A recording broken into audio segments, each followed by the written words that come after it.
I'd always thought the basement was just a dusty graveyard for things we didn't need anymore: old tax papers, broken lamps, boxes of Christmas decorations we hadn't put up in years.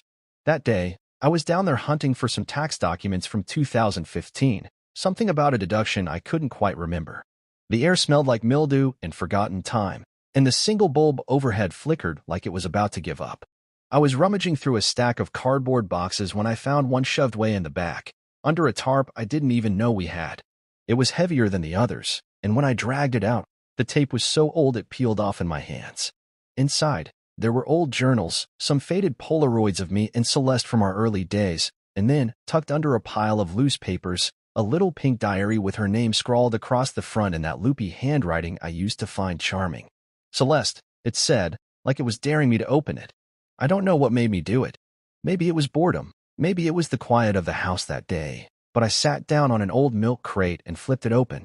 The first few pages were nothing special: grocery lists, notes about a job interview she'd had years ago.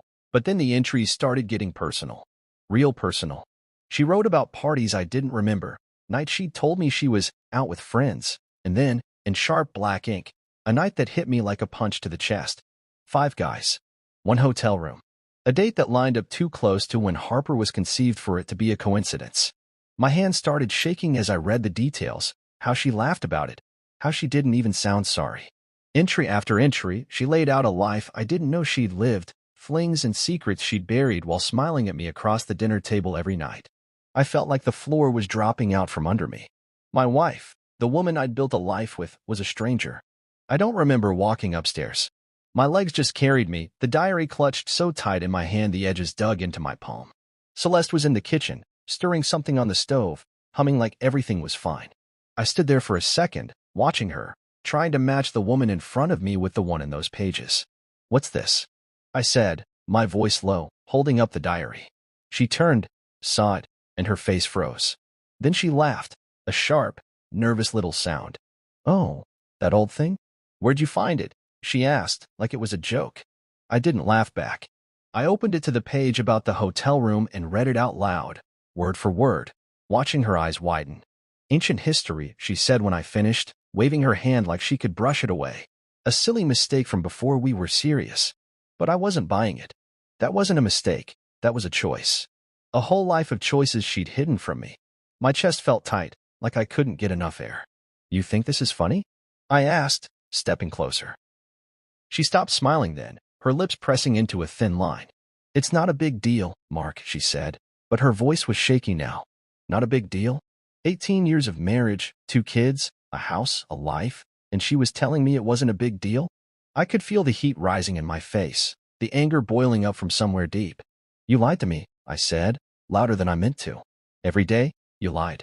She tried to say something else, but I cut her off. "Get out," I told her, pointing at the door. She blinked at me, like she didn't understand. "What?" she whispered. "Get out of my house," I said again, slower this time, making sure she heard every word.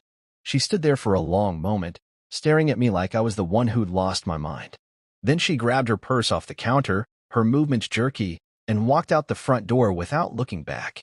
The slam echoed through the house, and I was left standing there, the diary still in my hand, wondering how everything I'd known could unravel so fast. It wasn't just the betrayal that hit me, it was the stupidity I felt. All those years, I trusted her. I'd worked overtime to pay off the mortgage, coached Harper's soccer team, built a deck in the backyard because Celeste said it'd be nice to have a place to sit outside. And the whole time, she'd been carrying this secret like a loaded gun, waiting for the day I'd find it. I dropped the diary on the kitchen table and sank into a chair, staring at it like it might explain itself. The house was too quiet now, the kind of quiet that presses in on you until you can't think straight. I kept seeing her handwriting in my head, those casual little confessions she'd scribbled down like they were nothing. 5 men. 1 night. And me, upstairs, living a lie I didn't even know was a lie. I didn't sleep that night. I just sat there, replaying every moment of our marriage, looking for the cracks I'd missed. By morning, I knew one thing for sure: this wasn't over. Not by a long shot. The sun was barely up when I heard the knock on the front door, sharp and insistent, like someone who didn't care how early it was. I hadn't slept, my eyes felt gritty, my head heavy from sitting up all night with that damn diary still open on the kitchen table. I shuffled to the door, half expecting it to be Celeste, back to beg or explain or whatever she thought would fix this mess. But it wasn't her. It was Harper, our daughter, standing there with her arms crossed and tears streaking her face. She didn't even say hello, just pushed past me into the living room, her sneakers squeaking on the hardwood. "What did you do?" she demanded, spinning around to face me. Her voice was raw, like she'd been crying for hours. I shut the door and leaned against it, too tired to fight but knowing that's exactly what was coming. "You talked to your mom," I said, not a question. She nodded, her jaw tight. "She told me everything." "And you kicked her out? For something that happened 18 years ago?" I stared at her, this 17-year-old kid who looked so much like Celeste. It hurt to see her right then. Her dark hair was pulled back in a messy ponytail, and her eyes were red, but there was fire in them too, anger aimed straight at me. "You don't get it," I said, trying to keep my voice steady. "This isn't just some little thing she forgot to mention. She lied to me. To us." Harper shook her head, like I was the one missing the point. "She made a mistake, Dad. Before you were even married. Before I was born. And you're throwing away our whole family over it?" Her words hit me hard, but not the way she wanted them to. A mistake? That's what Celeste had called it too, like it was spilling coffee on a shirt instead of sleeping with 5 guys and keeping it secret for almost 2 decades. My hands clenched into fists at my sides. "It's not about when it happened," I told her. "It's about what it means. She's not who I thought she was." Harper's face twisted, and she took a step toward me. "You're not a real man," she hissed, her voice low and sharp. "A real man would forgive her. A real man wouldn't tear everything apart over something this old." I felt my jaw tighten so hard it ached. She didn't know, she couldn't know, what it felt like to read those words, to see your life laid out as a lie in someone else's handwriting. I wanted to yell, to shake her and make her see, but I didn't. Instead, I turned and walked to the kitchen, her footsteps stomping behind me. The envelope was still on the table where I'd left it, next to the diary. I'd gone to the clinic 2 weeks ago, after finding the diary, because the dates didn't add up and the doubt wouldn't let me sleep. I'd paid extra to rush the DNA test, and the results had come back yesterday, sealed in that plain white envelope. I picked it up, along with a piece of paper I'd printed last night, an address I'd found after hours of digging online. Then I slid them both across the table toward her. "Open it," I said, my voice flat. She hesitated, her eyes flicking from me to the envelope, but she snatched it up and tore it open. I watched her face as she read it, watched the color drain out of her cheeks. "What is this?" she whispered, her hands shaking. "It's a DNA test," I said. "And that's the address of your real father." "Not me." She looked up at me, her mouth open, but no words came out. "You've got 30 minutes to pack your stuff," I told her, crossing my arms. "Then you're out of here too." The silence that followed was so thick I could feel it pressing on my chest. Harper's eyes filled with tears again, but this time they weren't angry. They were lost. "You're not my dad," she said, so quiet I almost didn't hear her. I shook my head. "Not by blood. And after last night, not by anything else either." She stood there, frozen, the envelope crumpled in her hand. I could see her trying to process it, trying to argue, but there was nothing left to say. "Why are you doing this?" she finally asked, her voice breaking. "Because I can't keep living a lie," I said. "And neither should you. Go meet him. Figure out who you are. But you're not staying here." She stared at me like she didn't recognize me, and maybe she didn't. I barely recognized myself anymore. Then she turned and ran upstairs, her footsteps pounding on the stairs. I heard drawers slamming, the rustle of clothes being shoved into a bag. I stayed in the kitchen, staring at the table, the diary, the empty space where the envelope had been. My daughter, my little girl who I'd taught to ride a bike, who I'd cheered for at every soccer game, wasn't mine. Not really. And now she was leaving, just like her mother. When she came back down, she had a duffel bag slung over her shoulder and her phone in her hand. She didn't look at me, just walked straight to the door. "Harper," I said, and she stopped, her back to me. "I loved you," I told her. "More than anything. But I can't do this anymore." She didn't turn around. She just opened the door and walked out, letting it slam behind her. The house went quiet again, quieter than it had ever been. I sank into a chair, my head in my hands, and tried to breathe. My family was gone, Celeste last night, Harper this morning. Everything I'd built, everything I'd believed in, was crumbling, and I didn't know how to stop it. All I had left was the truth, cold and hard, sitting there on the table in front of me. And I wasn't sure it was worth it. The house felt like a tomb after Harper left. I sat in the kitchen for hours, staring at that photo on the table, A snapshot from 20 years ago. Me and Celeste grinning at some barbecue, her arm around my shoulders, my hand resting on her knee. We looked happy, young, like nothing could touch us. Now, it was just a piece of paper, a ghost of people who didn't exist anymore. The diary was still there too, open to that page I couldn't stop reading, the one that broke everything. I kept waiting for the phone to ring, for Celeste to call and try to smooth things over, but it didn't. She didn't. Maybe she knew there was no coming back from this. The silence was suffocating, so I got up, grabbed a beer from the fridge, and drank it standing by the sink, watching the driveway where Harper had disappeared with her bag. That's when I saw Celeste's car pull in. She didn't get out right away. She just sat there, her head bowed, hands gripping the steering wheel. I could see her shoulders shaking. She was crying. Part of me wanted to go out there, to yell or demand answers, but I stayed put, the cold bottle sweating in my hand. Finally, she climbed out, her hair a mess, her face puffy and streaked with tears. She didn't knock, just stood in the driveway, looking at the house like she wasn't sure she belonged there anymore. Then Harper's ride pulled up, an Uber, I guessed, and my daughter stepped out, suitcase in hand. She froze when she saw her mom. Celeste ran toward her, arms outstretched, but Harper turned away, her face hard. "Don't," I heard her say, loud enough to carry through the open window. Celeste stopped, her hands dropping to her sides, and started sobbing louder. Harper didn't even glance back. She just got back in the car and left. I watched Celeste collapse onto the gravel, her knees hitting the ground, and I felt nothing. Not anger, not pity, just empty. I finished the beer and tossed the bottle in the trash. 2 days later, Logan came home from college. He texted me after Harper called him, saying he was cutting his weekend short to check on things. I hadn't told him much, just that his mom and I were done, and Harper wasn't staying here anymore. When he walked through the door, his duffel bag slung over his shoulder, he looked older than I remembered. Taller, maybe, or just worn out from whatever Harper had dumped on him. "Dad," he said, dropping the bag by the couch. "What the hell's going on?" I didn't sugarcoat it. I sat him down at the kitchen table, the same table where I'd broken the news to Harper, and laid it out. The diary, the hotel room, the DNA test, his sister not being my daughter. He listened, his face blank, his hands folded in front of him. When I finished, he didn't say anything.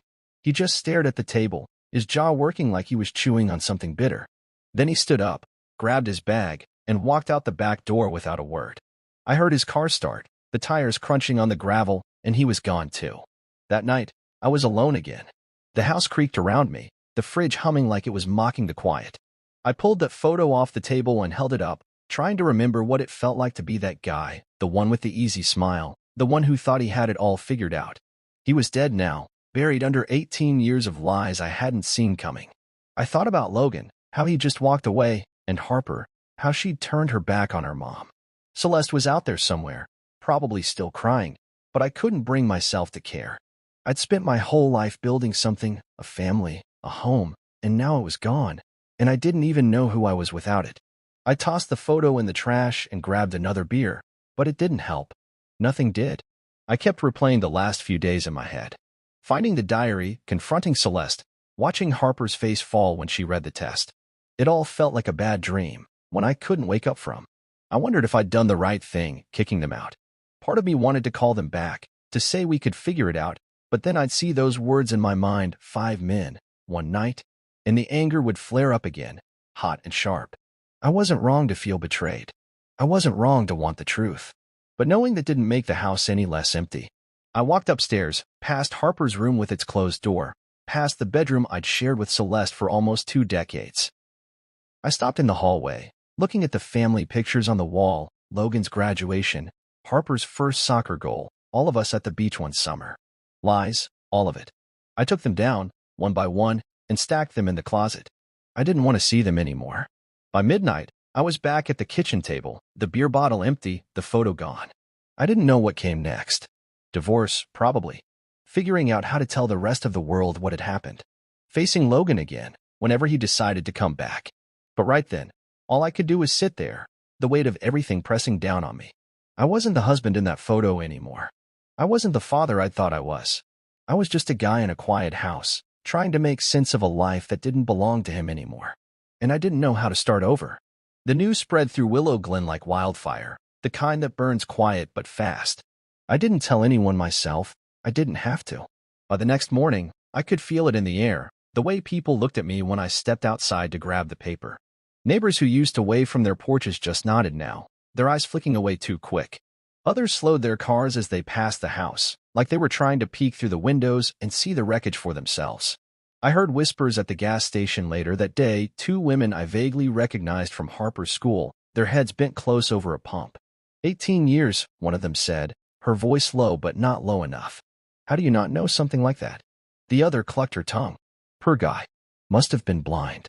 I paid for my gas and left without looking at them, my hands tied on the steering wheel all the way home. Poor guy. That's what I was now.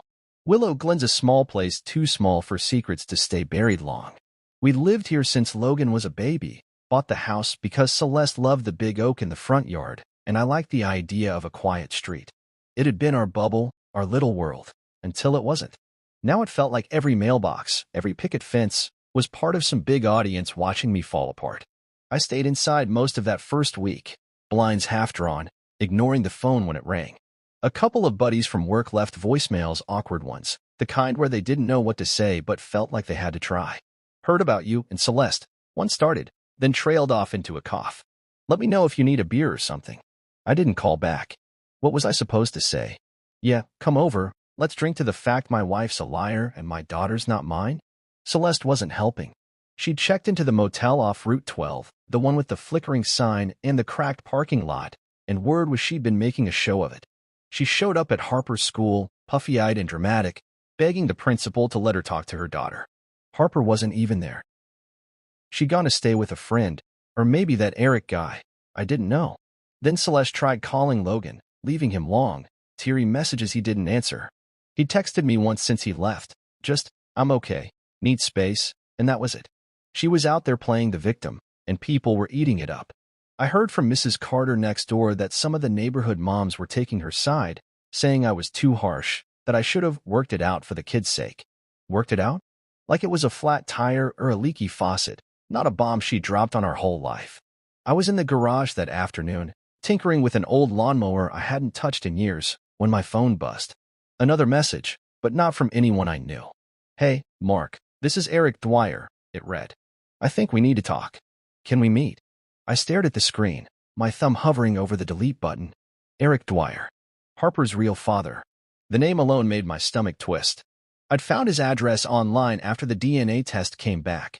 Some guy in a town an hour away, a mechanic with a Facebook page full of fishing pics and a dumb grin.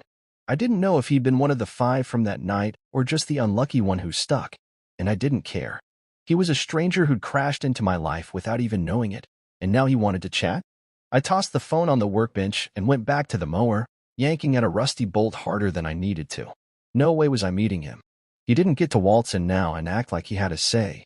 But the message stayed with me, gnawing at the edges of my thoughts. What did he want? To apologize? To explain? To see Harper? I didn't owe him anything, not a meeting, not a conversation, not even a reply. Still, I kept picturing him, some guy in a flannel shirt, probably, with grease under his nails and no idea what he'd done to me. I wondered if Celeste had told him back then, if he'd known she was pregnant and just walked away. Or maybe he was as clueless as I'd been. Either way, he was part of this mess, and I wanted nothing to do with it. I ignored the message, but 2 days later, another one came. I'm not trying. It said, just want to understand. Understand? Good luck with that. I didn't understand it myself. By the end of the week, the whispers in Willow Glen had turned into a low hum. People stopped me at the grocery store, their faces full of fake concern.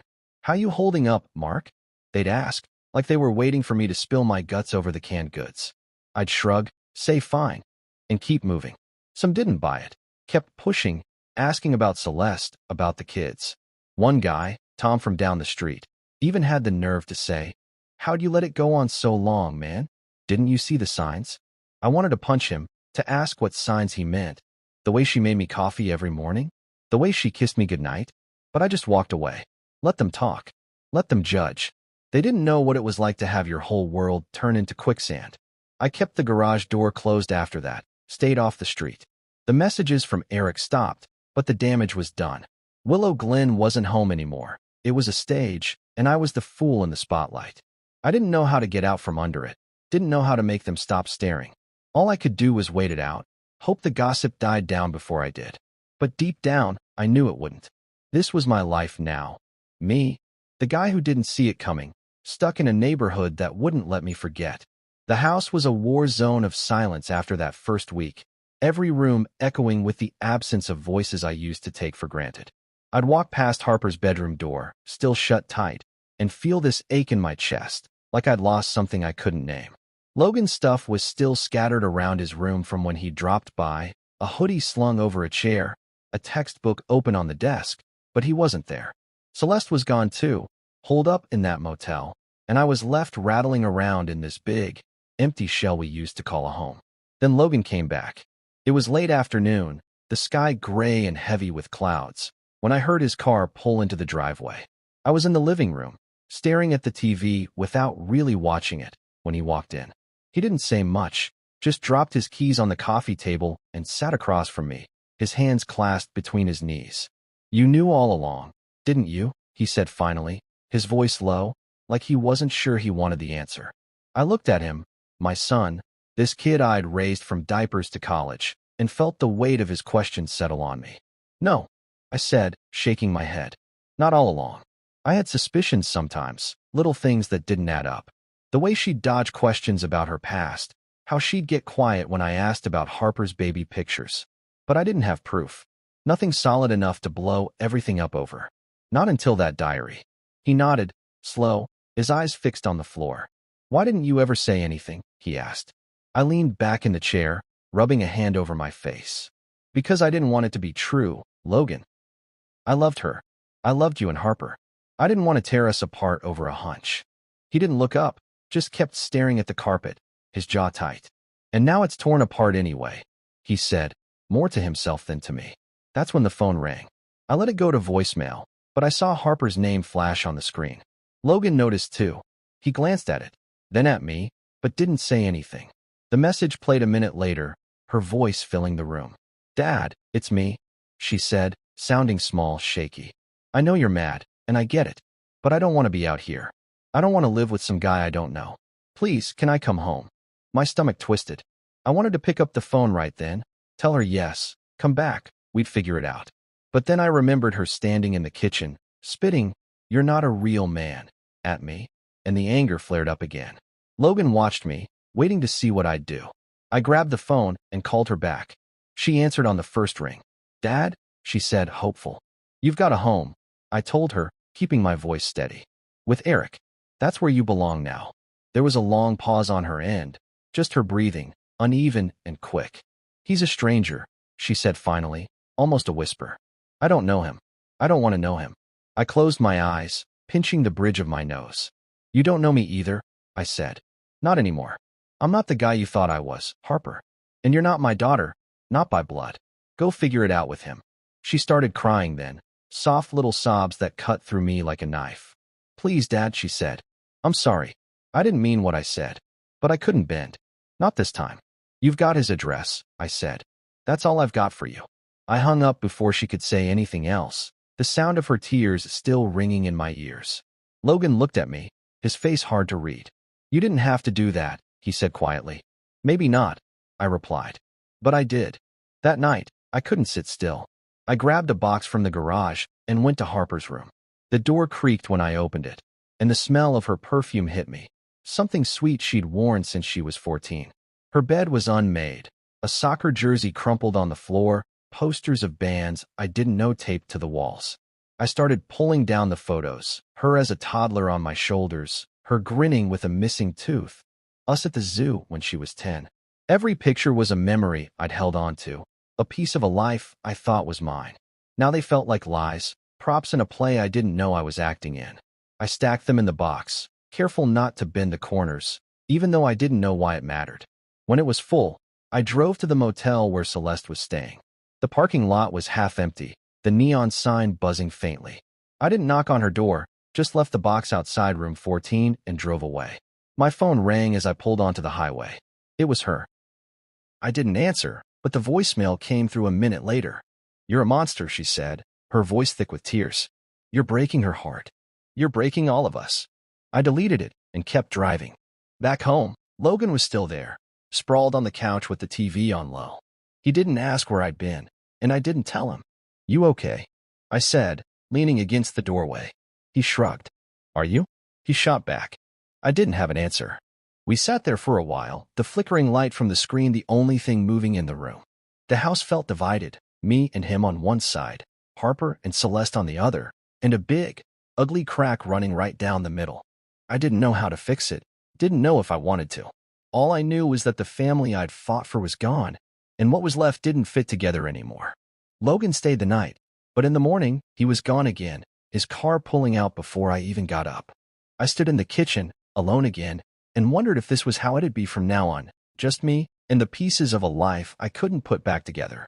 The decision to file for divorce came to me like a quiet guest, slipping in one morning while I was drinking coffee alone at the kitchen table. It wasn't loud or dramatic, just a fact I couldn't ignore anymore. Celeste had been gone for weeks, Harper was somewhere out there refusing to settle with Eric, and Logan was drifting in and out like a ghost. The house was mine now, but it didn't feel like a victory. It felt like a hollow shell I was tired of rattling around in. I didn't want to hawk it out with her, didn't want to sit across from Celeste and hear her excuses again. I just wanted it done. So I called Monica Sayer, an attorney I'd known from years back when she helped me with some paperwork for the house. She picked up on the second ring, her voice crisp and no nonsense. "Mark, good to hear from you," she said. "What's up?" I didn't waste time. "I need a divorce," I told her. "Fast as you can make it." She didn't ask why, just said, "Come by the office tomorrow. We'll get it rolling." The next day, I sat in her office, a small room with too many plants and a desk piled with folders. Monica was all business, gray suit, sharp eyes, pen tapping against a legal pad as she ran through the details. "No kids at home, right?" she asked, glancing up. "Logan's in college, and Harper's, not mine," I said, the words still bitter in my mouth. She nodded, scribbling something down. "Property straightforward, house is in your name, paid off. What about alimony?" I laughed, a short, hard sound that surprised even me. "She's lucky I'm not charging her rent for the last 18 years, I said. Monica raised an eyebrow but didn't argue. "Okay, no alimony then.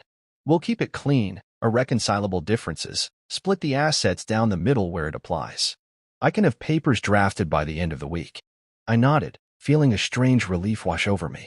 No ceremony, no long talks, just paperwork. That's how I wanted it. Driving home, I felt lighter, like I'd shed something heavy I'd been carrying too long. The radio played some old country song about losing love, and for once, I didn't turn it off. I let it fill the car, let it sink in. I wasn't mourning anymore, I was moving. But when I got back to the house, there was an email waiting for me. It was from Eric Dwyer again, that name popping up like a bad penny. "Mark," it started. I had no idea about any of this.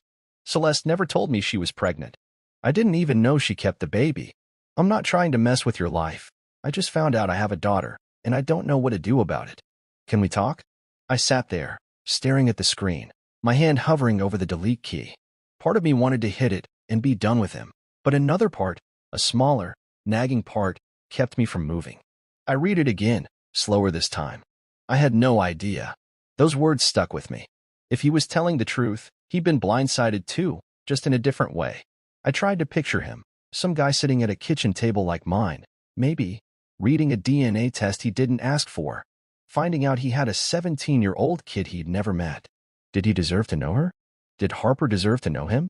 I didn't have answers, and I didn't want to. But I kept seeing his face in my head, not the real one, just the one I'd made up from his Facebook pics.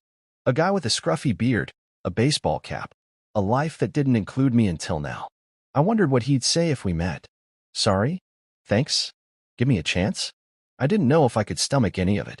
He'd stolen something from me without even knowing it. My daughter, my family, my trust, and now he wanted to talk like we were buddies sorting out a mix-up. I didn't reply. I shut the laptop and went to the garage, needing something to do with my hands. The lawnmower was still there, half fixed from the other day, so I grabbed a wrench and started working on it again. The bolts were stubborn, rusted tight, but I kept at it, the scrape of metal on metal filling the quiet. I didn't want to meet him. Not yet. Maybe not ever.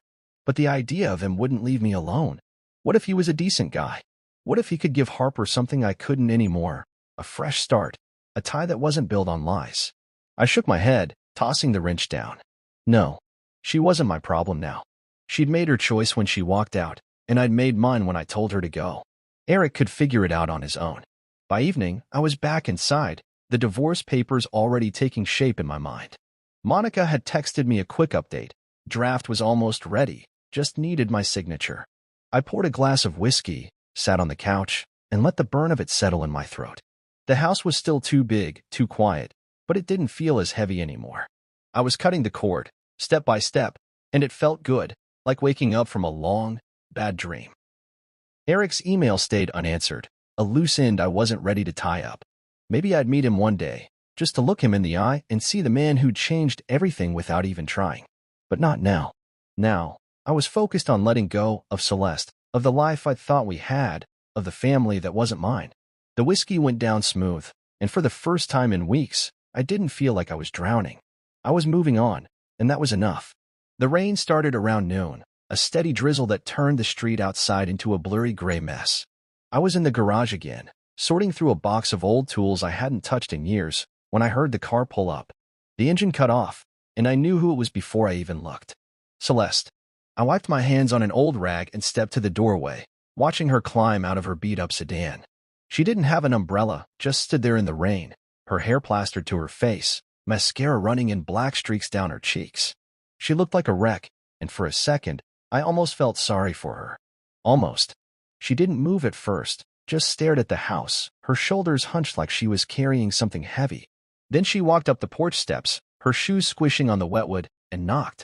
I could have ignored her, let her stand there until she gave up, but something made me open the door. She didn't wait for me to say anything, just stepped inside, dripping water onto the floor, her eyes darting around like she was looking for something familiar. "Mark," she said, her voice soft, shaky. "Please, we can fix this." I shut the door behind her, the sound loud in the quiet house, and crossed my arms. "Fix what?" I asked, keeping my tone flat. She took a step closer, her hands twisting together in front of her. "Us. The family. Everything. I know I messed up, but I miss you. I miss Logan and Harper. I miss being here." Her words hung there, fragile and desperate, and I let them sit for a minute, watching her. She looked smaller than I remembered, like the rain had washed away some of the woman I used to know. But I wasn't buying it, not the tears, not the plea. I gestured to the couch. "Sit," I said. She did, perching on the edge like she was afraid to get comfortable. I sat across from her in the armchair, the coffee table between us like a wall. "Why didn't you tell me?" I asked, cutting straight to it.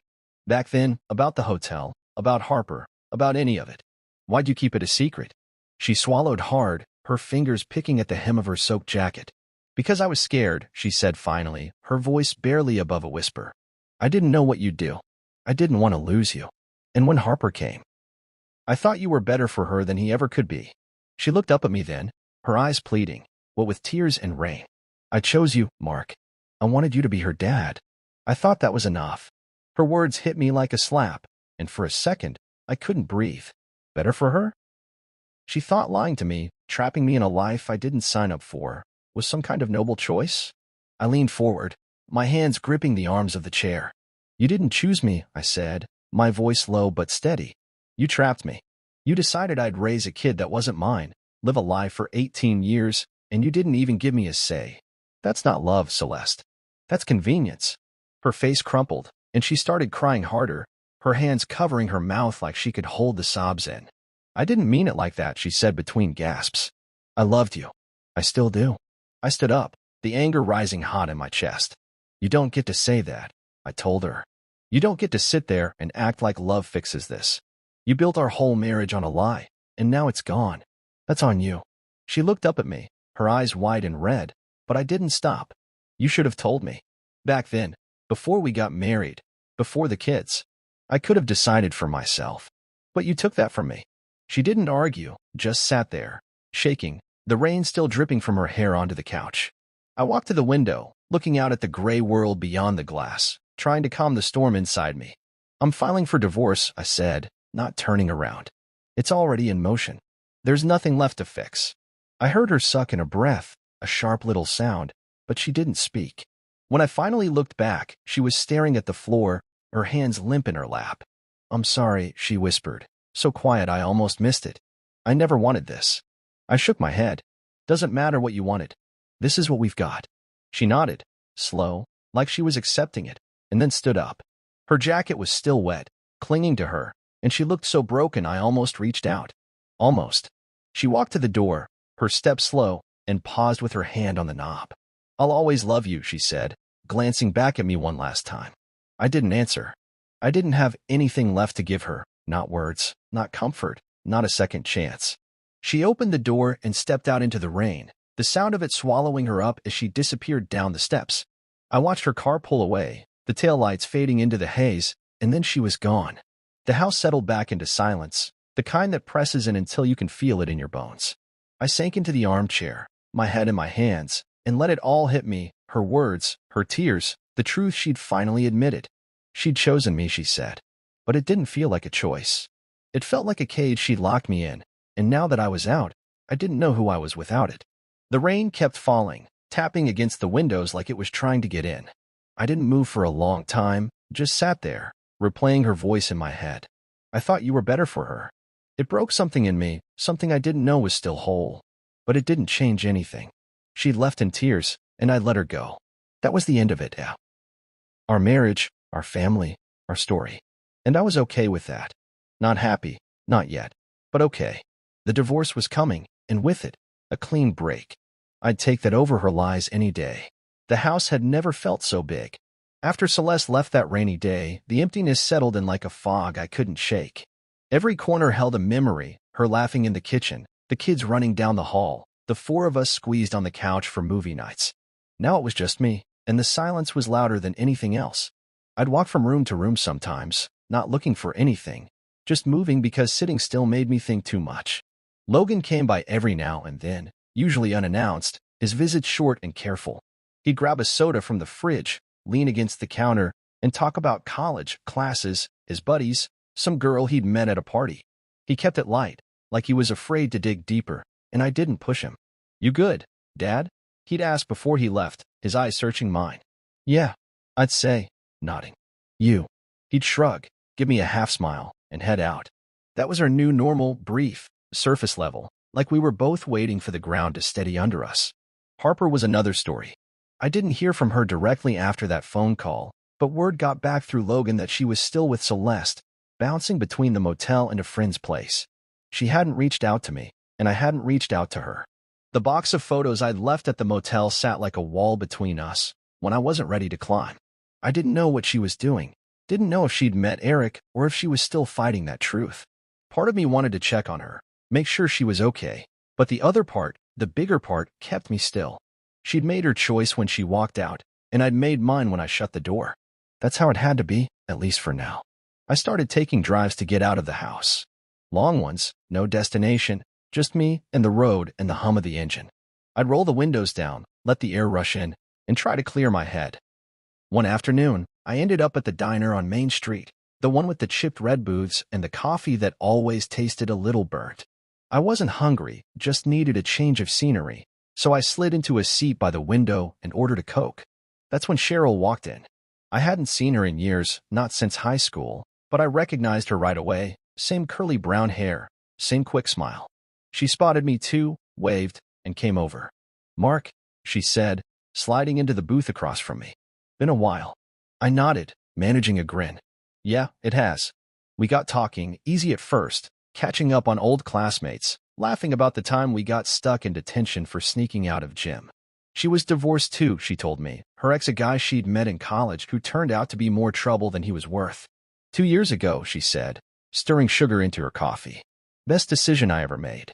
I didn't tell her about Celeste, not right away. But the diner was quiet, and the conversation stretched, and eventually it came out. Not the whole messy story, just the bones of it. Finding the diary, the DNA test, kicking them out. She listened, her face soft but not pitying, which I appreciated. That's a lot, she said when I finished, her voice steady. You holding up? I shrugged. Some days better than others. She nodded like she got it, and we sat there for a while, the clink of dishes and the hum of the jukebox filling the gaps. Cheryl was easy to talk to, didn't push, didn't judge. We started meeting up at the diner more often after that, not planned, just whenever I drive by and see her car out front. She'd tell me about her job at the library, her dog that chewed up everything, and I'd tell her about the garage projects I was messing with to keep busy. It wasn't deep stuff, but it was something that made me feel seen again, not as the guy whose life fell apart, but just as me. One day, she asked about the kids. Logan's around sometimes, I said, swirling the ice in my glass. Harper's complicated.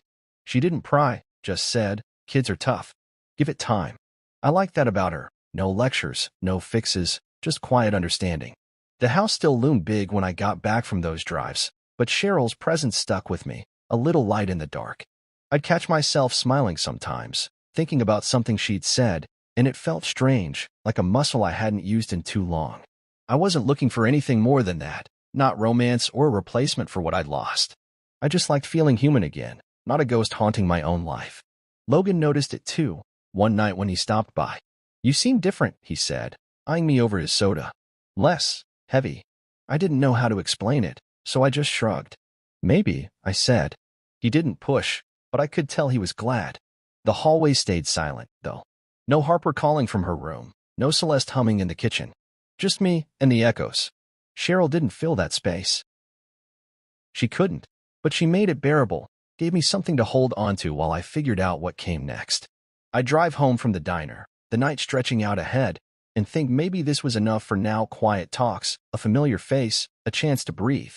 The house wasn't a home anymore, but it was mine, and I was starting to live in it again, one small step at a time. The mailbox had been empty for days, just bills and junk flyers, nothing worth opening. So when I saw the envelope sitting there one morning, plain white with my name scratched out in Harper's messy handwriting, it stopped me cold.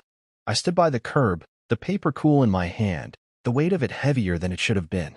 The street was quiet, just the rustle of leaves and a dog barking somewhere down the block, but my heart was thudding like I'd run a mile. I didn't open it right away, took it inside, set it on the kitchen table, and stared at it while I made coffee. Part of me wanted to toss it, unopened, into the trash with the old photo of me and Celeste. But it was from Harper, and that changed things. I hadn't heard her voice since that phone call, hadn't seen her since she'd walked out with her duffel bag. Now here she was, reaching back across the gap I thought was permanent. I sat down, the mug steaming beside me, and slit the envelope with a butter knife. Inside was a single sheet of paper, folded once, and a photo tucked into it. Her handwriting was small, tighter than usual, like she'd been pressing the pen hard. Dad, it started. I know you probably don't want to hear from me. I don't blame you. I was awful to you that day, and I've been kicking myself for it ever since. I didn't know the full story then, just what Mom told me, twisted up to make her look better. Now I do, and I'm sorry. I didn't mean to hurt you. I was mad and confused, and I took it out on you when I shouldn't have. I stopped reading for a second, my throat tight. Her words were simple, but they hit me hard, harder than I expected. I'd been so angry at her, at that not a real man jab, that I hadn't let myself think she might feel anything else. I took a sip of coffee, letting it burn my tongue, and kept going. I met Eric, she wrote. It was weird at first. He's nice, I guess quiet, kind of awkward. He didn't know about me either, not until Mom called him after everything blew up. He's trying, though. We've been talking some, meeting up for coffee or whatever. He's not you, Dad. He's not my dad, not really. But I'm trying to figure out what he is to me. I don't know if that makes sense. I just wanted you to know I'm not replacing you. I'm just figuring stuff out. I pulled the photo out then, a snapshot of her and Eric sitting on a park bench, her smiling a little, and looking nervous but pleased. She had his nose, I noticed, and something about his jawline matched hers. It didn't hurt as much as I thought it would. The letter went on. I'm sorry for mocking you, she wrote. I didn't get how much Mom hurt you. I do now. She's a mess, Dad. She's staying with a friend, crying all the time, saying she ruined everything. I'm not saying that to make you feel bad. I just thought you should know. I miss you. I miss home. I don't expect you to let me back in. I messed that up. But I hope someday you'll forgive me. I'm trying to build something new, not on lies this time. Maybe you are too. Love, Harper. I folded the paper back up, slow, and set it next to the photo. My coffee was cold now, but I didn't care. I just sat there, letting her words sink in, feeling them shift something inside me. I didn't cry. I'd done enough of that in the early days, but my eyes stung a little, and I let them. Harper wasn't begging to come home this time. She wasn't fighting me or blaming me. She was owning what she'd done, and that was more than I'd expected. I picked up the photo again, studying her face. She looked older somehow, like the last few months had stretched her out of girlhood. Eric didn't look like a bad guy, just a regular man, caught up in this as much as I was. I wondered what they talked about, what kind of bridge they were building. Part of me was jealous, I won't lie. He got to know her now, got a piece of her I'd lost. But another part was glad she wasn't alone, that she had someone trying to step up, even if it wasn't me. I got up and grabbed a drawer from the cabinet, the one where I kept random stuff like batteries and old receipts. I slid the letter and photo inside, not burying them, just giving them a place to sit. I didn't know if I'd write back, didn't know what I'd say if I did. I forgive you. I miss you too. Both were true, but putting them on paper felt too big, too final. Instead, I went to the garage, the rain from yesterday still lingering in the air, and started working on that lawnmower again. The bolts were looser now, giving way under my wrench, and it felt good to fix something, even something small. Harper's letter stayed with me, though, a quiet warmth in the back of my mind. She was sorry. She was trying. And maybe that was enough for now. By evening, I was back inside, the house still quiet, but not as heavy. I thought about calling Logan, telling him about the letter, but decided to let it sit. He'd hear it from Harper eventually. She'd always been closer to him than me. I microwaved some leftovers, sat at the table, and ate alone, the letter's words replaying in my head. She wasn't gone, not completely, and neither was I. We were both building something new, like she'd said, and that felt like a start. Not a fix, not yet, but a crack of light in the dark. I'd take it. Spring crept into Willow Glen slow and soft, the kind of season that sneaks up on you with green buds on the trees and a warmth you don't notice until it's already there. The divorce finalized in late March. Monica called me one morning to say the papers were signed, stamped, done. "You're a free man," she said, her voice light, like it was a congratulations. I thanked her, hung up, and stood in the kitchen for a long time, letting it sink in.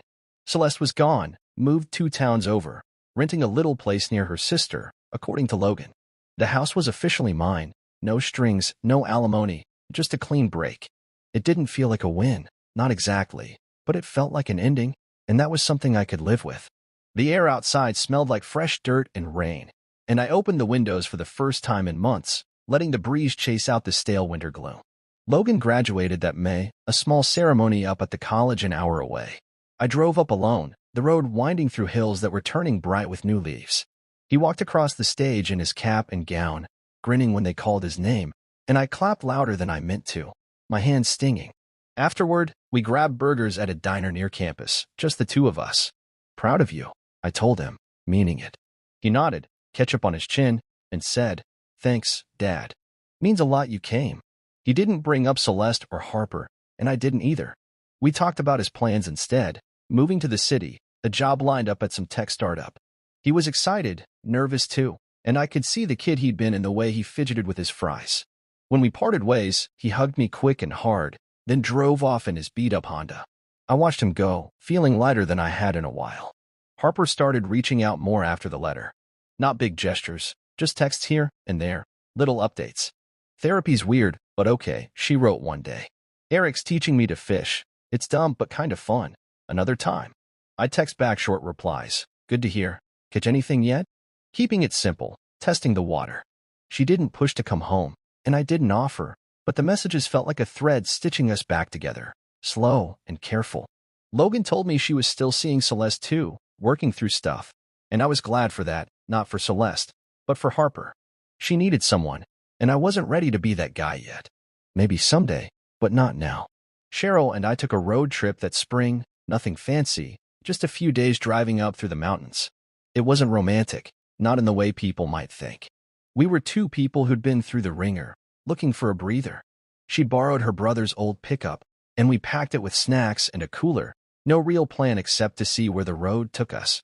We talked a lot about her divorce, my mess, the dumb stuff we did as kids. She laughed easy, and I found myself laughing too, the sound surprising me every time. We stopped at overlooks, ate sandwiches on the tailgate, watched the sun dip below the ridges. One night, camped out at a cheap motel with a view of the peaks, she said, "You're doing okay, you know. Better than you think." I didn't argue. Just nodded, the mountain air cool on my face. She was right, maybe. I was breathing again. Back home, I stood by the backyard fence one evening, The sky clear and full of stars. The grass needed cutting, but I didn't mind. It felt alive, wild mine. I thought about everything that had happened since that day in the basement. The diary, the fights, the kids walking out, Celeste's tears in the rain. It was a life I'd thought was real, built on sand that washed away the minute I looked too close. But now, standing there, I had something else, truth. Not the pretty kind, not the easy kind, but the raw, honest kind that cuts deep and leaves you standing anyway.